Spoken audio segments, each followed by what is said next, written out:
I, Chloe, 32F, wasn't new to chaos. I'm a single mom in a high-stakes corporate world.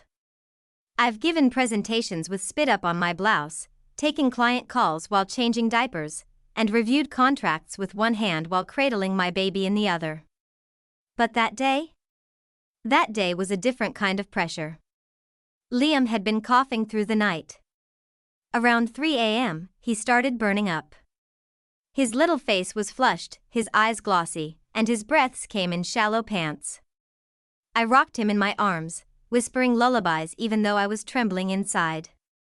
I'd already postponed this meeting once. My manager had made it clear, this is a big account, Chloe. If you can't handle it, I'll have to assign someone else. And well, you know what that might mean for your track record. Translation: this meeting was everything. I called every sitter I knew. No one could come on such short notice. I even considered bringing Liam with me and letting him nap in the office lounge, until he vomited on the floor and whimpered like a kitten. Then I thought of my parents. They were retired.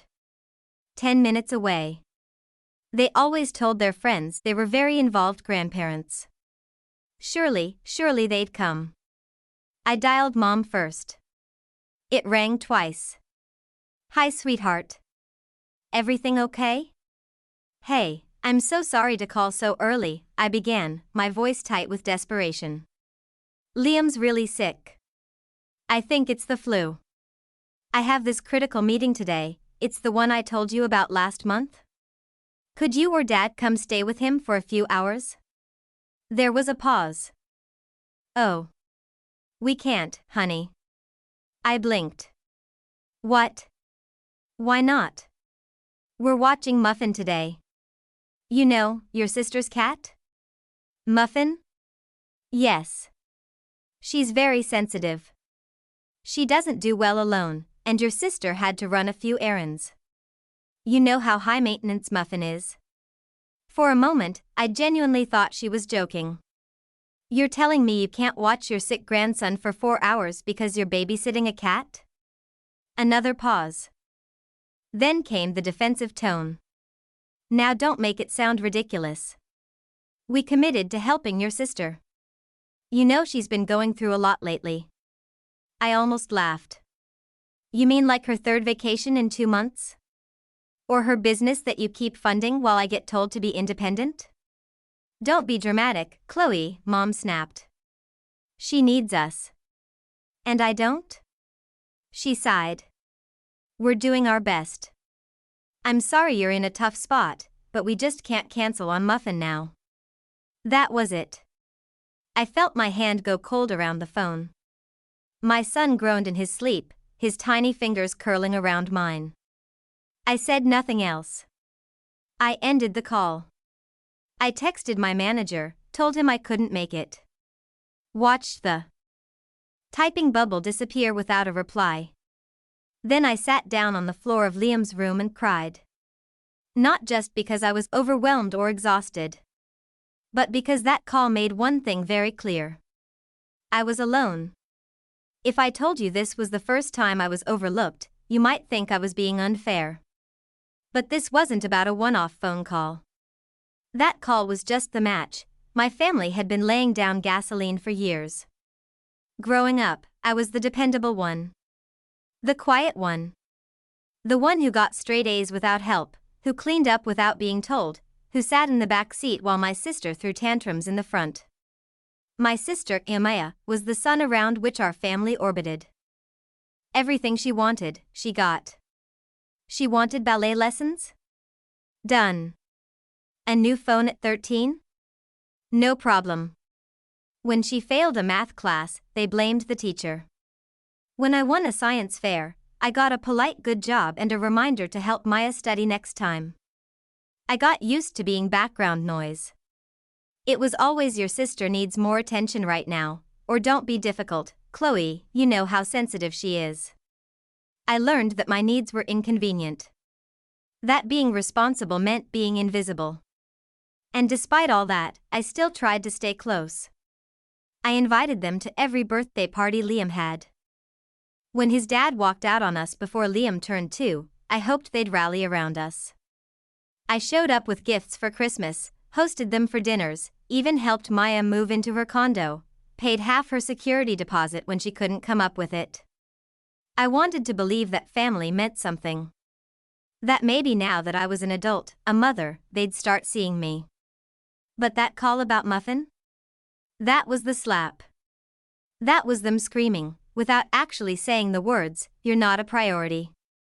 You never were." It wasn't about the cat. It was about the fact that I had reached my breaking point, and when I needed support the most, they gave me silence. I started to revisit every moment of my childhood and adulthood through this new lens. All the times I swallowed my pride and kept peace. The times they forgot my birthday but went all out for Maya. The moments I tried to explain how alone I felt, only to be told I was being too sensitive. I wasn't too sensitive. I was too forgiving. That realization shook me. I stopped checking my phone. I stopped waiting for apologies or explanations. Because if that call didn't shake them awake, nothing would. For once in my life, I didn't suppress the anger. I let it rise. Let it burn. And I started packing up the emotional ties I'd held onto like heirlooms, only to realize they were just rusted chains. I wasn't going to beg to matter anymore. For the first few days after that phone call, I didn't hear from them. No, how's Liam? No, are you okay? No acknowledgement of the fact that I'd just missed the biggest opportunity of my career because they chose a fluffy, overfed cat over their flesh and blood grandson. The silence hurt more than anything they could have said. It was so loud, so deliberate. It reminded me of every time they turned a blind eye to my struggles. Every time they pretended my pain wasn't real. This wasn't forgetfulness. It was a message, we're not wrong. You're just overreacting. By the end of that week, I knew I had to start drawing lines. So I did. I stopped messaging them. I left the family group chat on WhatsApp. I muted Maya's Instagram stories, where she posted videos of Muffin wrapped in a designer blanket.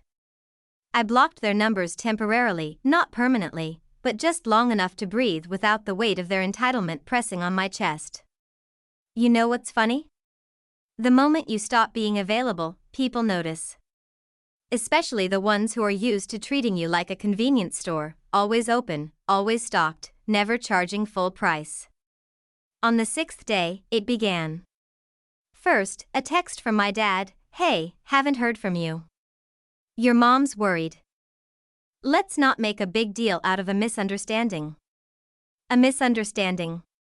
I stared at that word for a long time. The gall of it. That wasn't a misunderstanding. That was a message, loud and clear, your needs come second to your sister's whims. Always have. Always will. I didn't respond. Then Maya tried. You didn't have to cut us all off because of a cat, Chloe. Be mature. Mature? I laughed. Actually laughed out loud while spooning medicine into my feverish child's mouth at 2 a.m. This from the woman who once faked a hospital visit so our parents wouldn't come to my college graduation. Finally, my mom called. I let it ring. She called again. I let that one ring too. Then she left a voicemail. Her voice all warm and fragile like she hadn't been the one to hang me out to dry. Chloe, sweetheart. We didn't think it was such a big deal at the time. We already promised Maya. And Muffin's on a special diet. You know how important routine is for her. But we're sorry you're upset. Please don't punish us like this. Punish? I wasn't punishing anyone. I was protecting myself. For the first time in my life, I wasn't forcing myself to be okay with being discarded. I was finally choosing me. They only started to panic when the payments stopped. You see, for years I'd been quietly covering their bills. It started small. A few utility payments when Dad had heart surgery and things were tight. Then came the temporary help when Mom's part-time gig dried up. The car repairs. The grocery runs. The time Maya's rent was overdue and somehow I became the solution. I never made a fuss. I had a good job and they were family. That's what you're supposed to do, right? But the truth is, they never once offered to pay me back. And I never once asked. Until now. 2 weeks after I stopped responding to their guilt trips, the calls multiplied. Missed calls. Texts. Emails. All urgent. Chloe, the phone bill's overdue again. Can you take care of it? Chloe. The landlord called about the rent delay. Can you transfer just this once? Chloe, the insurance bounced. Please, it's serious. I read them all in silence. They weren't reaching out because they were sorry. They were reaching out because the ATM was closed. I had stopped being useful. And just like that, I saw the full picture. All these years, I thought I was their daughter, their helper, their lifeline. But I was a resource. A walking bailout plan. And when I wasn't willing to stretch myself to breaking point anymore, suddenly, I was cruel and cold. Then came the emotional grenades. After everything we did for you, this is how you repay us. We're your parents. We're not perfect. But we deserve respect. We don't have anyone else. What kind of daughter turns her back like this? What kind of daughter? The kind who's done being used. The kind who watched her child cry with a fever while his grandparents played nursemaid to a cat. The kind who gave until she had nothing left to give, and then got shamed for finally setting boundaries. I sat down one evening with Liam asleep on my chest and opened my banking app. I went through every recurring transaction, every automatic transfer, and I canceled them all. I owed them nothing. It was terrifying, liberating, and long overdue. The next time I saw them in person was a complete accident. I was at the pharmacy, picking up Liam's antibiotics, hair a mess, eyes sunken from sleepless nights.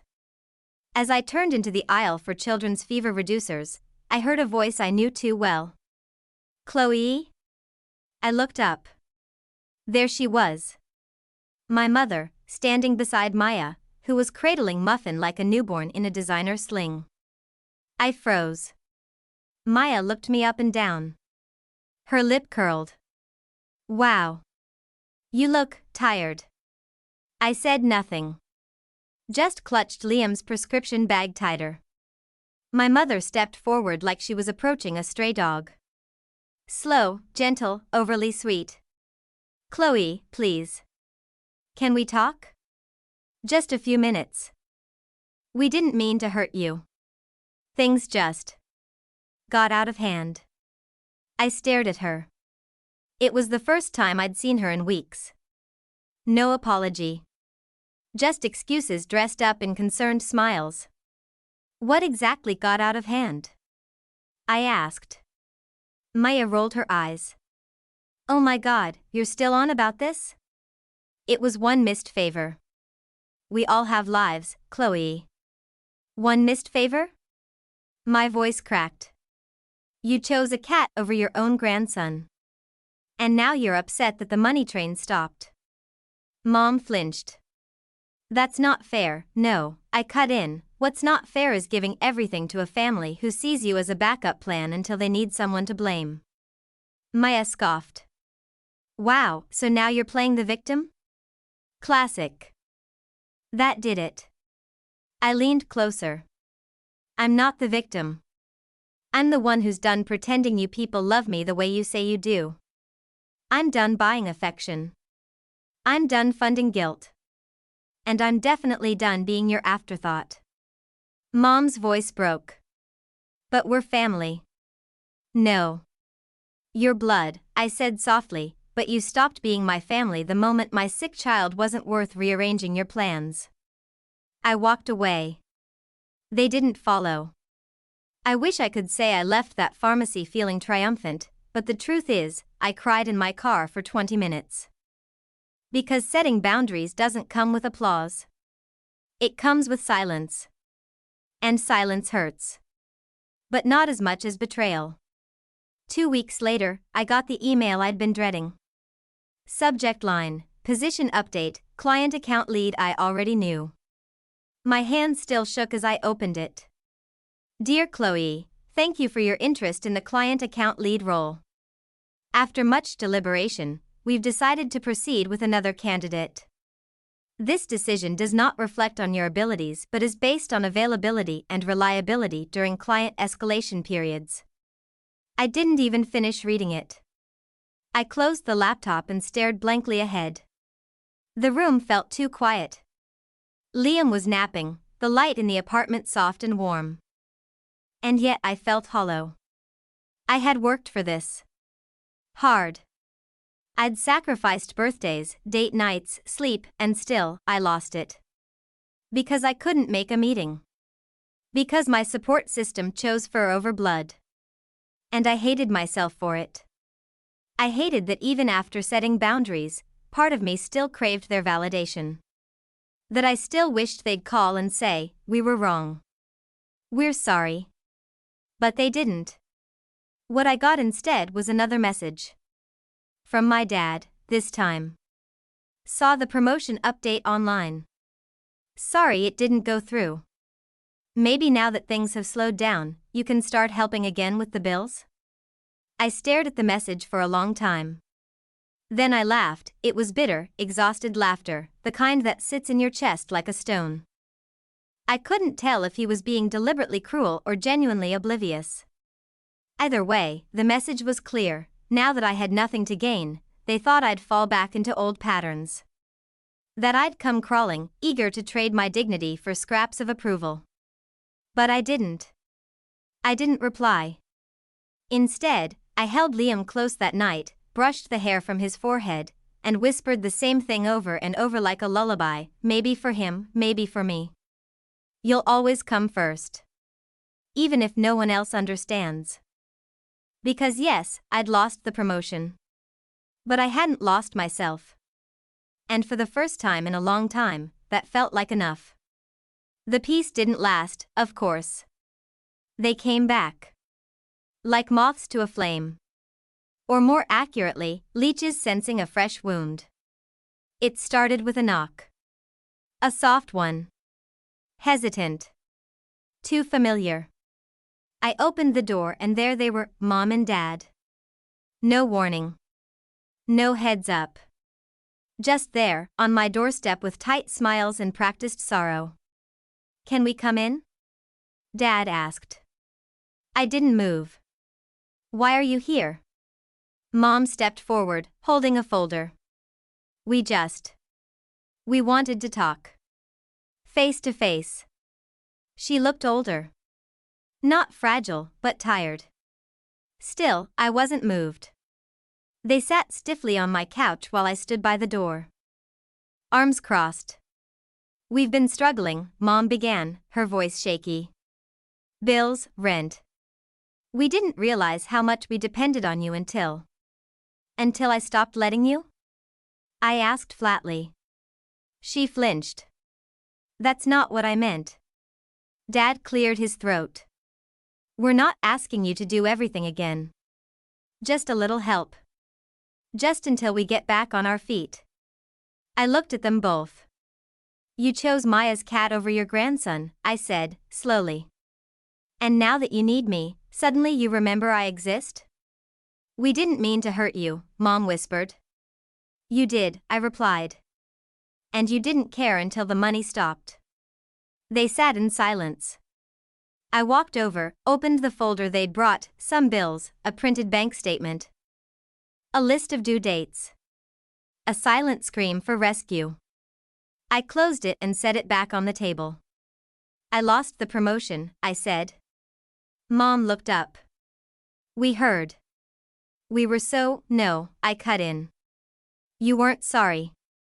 You were just waiting for me to be vulnerable again. Well, I am. I'm tired. I'm heartbroken. But I'm not your crutch anymore. Dad stood. We're your parents, Chloe. We raised you. I nodded. And now I'm raising my child. The difference is, I put him first. Always. Mom started crying, soft and desperate. I'm not being cruel, I said gently. I'm finally being fair. To myself. To Liam. You taught me to give, but not to receive. I've carried that lesson long enough. There was nothing left to say. I opened the door. You can go now. They hesitated just for a moment, then walked out. No dramatic words. No hugs. Just the quiet shuffling of feet that had finally worn out their welcome. As I closed the door behind them, I felt a heaviness lift. Like something final had snapped. Not in anger. Not even in sadness. In peace.